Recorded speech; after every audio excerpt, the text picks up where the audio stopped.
Buonasera, mi chiamo Pollaci Teresa e leggo questo libro che ho letto a scuola e piace tantissimo, si chiama To Kill a Mockingbird di Harper Lee e lo leggo in lingua inglese. When he was nearly 13, my brother Jem got his arm badly broken at the elbow. When it healed and Jem's fears of never being able to play football were assured, he was seldom self-conscious about his injury. His left arm was somewhat shorter than his right, and when he stood or walked, at the back of his hand was at right angles to his body. His thumb paralleled to his thigh. He couldn't have cared less, as long as he could pass and punt. When enough years had gone by to enable us to look back on them, we sometimes discussed the events leading to his accident, and I maintained that the Evans started it all. But Jem, who was 4 years my senior, said it started long before that. He said it began in the summer that Deal came to us, when Deal first gave us the idea of making Boo Radley come out. I said if he wanted to take a broad view of the thing, it really began with Andrew Jackson.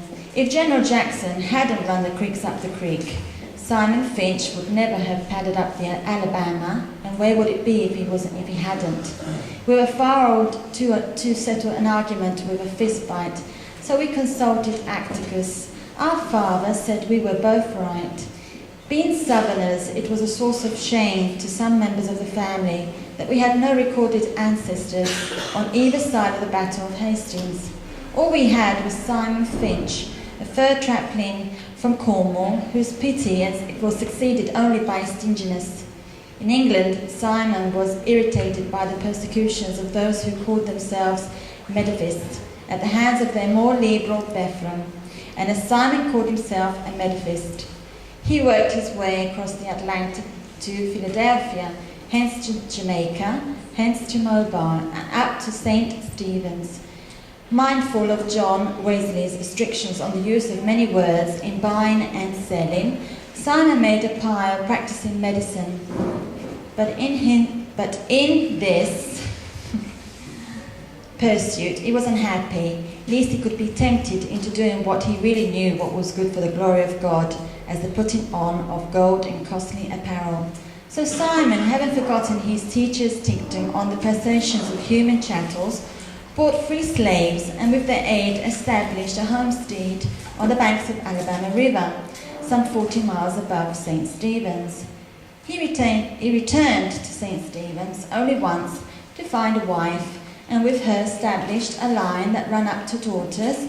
Simon lived to an impressive age and died rich. It was customary for the men in the family to remain on Simon's homestead, Finch's Landings, and make their living from cotton. The place was self-sufficient, modest in comparison with the empires around it, and the Landings nevertheless produced everything required to sustain life except ice, wheat, flour, articles of clothing, supplied by riverboats from the Mobile. Simon would have regarded with impotent fury the disturbance between the North and the South, as it was left his dissensions, stripped of everything but their land. Yet the tradition of living on the land remained unbroken until well into the 20th century, when my father, Atticus Finch, went to Montgomery to read law, and his younger brother went to Boston to study medicine. Their sister, Alexandra, was the Finch who remained at the Landing. She married a man who spent most of his time lying in a hammock by the river, wondering if his trot lines were full. When my father was admitted to the bar, he returned to Maycomb and began his practice.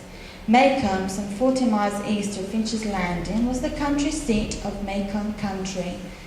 Atticus' office in the courthouse contained little more than a hat rack, a spittoon, a checkerboard, and a code of Alabama. His first 2 clients were the last 2 people hanged in the Maycomb Country Jail.